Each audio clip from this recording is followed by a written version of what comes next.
Like Guru was a pleasure because ஒரு 3 monthsல படம் முடிஞ்சது. கடல் was a little more difficult, but then you are working with Mani Ratnam, you know what is going to happen. But in the industry has gone into this unplanned state. எடுத்துட்டே இருக்கலாம், எப்போ வேணாலும் எடுக்கலாம், and digital வந்ததுனால எது வேணாலும் எடுக்கலாம். அதுக்குள்ள நம்ம போய் சிக்கினால் வேற எதுவுமே இல்லைன்னா நீங்க இதுதான் இந்த ப்ராஜெக்ட் தான் எனக்கு சான்ஸ் இருக்கு, வேற எதுவுமே இல்லை என் லைஃப்லன்னு சொல்லி நீங்க சப்மிட் பண்ணணும். But western cinema it's not possible for anybody to work like what is ஒரு 1.5 years 2 years. அந்த டைரக்டர்ஸ் என்ன சொல்றாங்க, சார் நம்ம கூடயே டிராவல் பண்ணோம் சார். என்ன டிராவல்? ஷூட்டிங் பாஸ், நான் உங்களுக்கு அடிமை. அது ஒரு மாதிரி ஒரு ஃபியூடல் ஆட்டிடியூட் இருக்கு.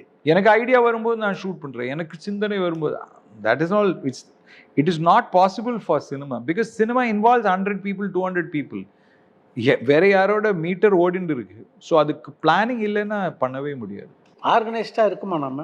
ஐ don't think we can be much better because Jurassic Park மாதிரி இருக்கிற படம் 78 நாள்ல அவங்க பிளான் பண்ணாங்க. they finished it in 72 days.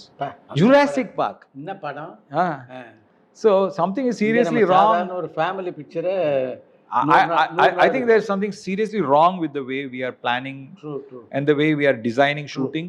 And the only person who's really suffering in this is the producer. Tamil cinema is really struggling because they don't have enough producers. Because director ஒரு direction ஆரம்பிச்சால் அவருக்கு success வரணும், கேமராமேனுக்கு நிறைய equipment வேணும். இந்த மாதிரி ஒரு sequence வரும்போது and பிரம்மாண்டம் வேணும்னு சொல்லி எல்லா ஷார்ட்லேயும் 100 ஜூனியர் ஆர்டிஸ்ட் வச்சுட்டு இருந்தா, இந்த ஒரு 100 ஜூனியர் ஆர்டிஸ்ட் சொன்னால் ஒரு 20 பேரை கண்ட்ரோல் ஒரு அசிஸ்டன்ட்னால பண்ண முடியும். 5 பேர் அந்த அதுக்கு ஹேண்டில் பண்ணணும். அதுக்கு காஸ்டியூம் இன்க்ரீஸ் ஆகுது. இது டெய்லி நீங்கள் பண்ண ஆரம்பித்தா காஸ்டியூம் மிஸ் ஆகிடும், இது மிஸ் ஆகிடும், சம்திங் வில் கோ ராங். அதுவும் இல்லை, அதுக்கு மேலே இப்போ ஒரு நைட்டில் ஷூட்டிங், ஸ்டண்ட் எல்லாம் நைட்டில் வந்தாலே 2 கன்ஸ்ட்ரக்ஷன் க்ரெயினில் 2 லைட் க்யூப்ஸ் வைக்கிறாங்க. அதுக்கு மேலே ஜம்ப் அடிக்கணும், இழுக்கணும், எல்லா ஃபைட்லேயும் இப்படி பறந்து போகணும். ஸோ ஒரு ஷூட்டிங் ஸ்பாட் போனால் ஒரு இண்டஸ்ட்ரியல் கன்ஸ்ட்ரக்ஷன் ஆக்டிவிட்டி வந்து 4 கிரெயின் இருக்கு.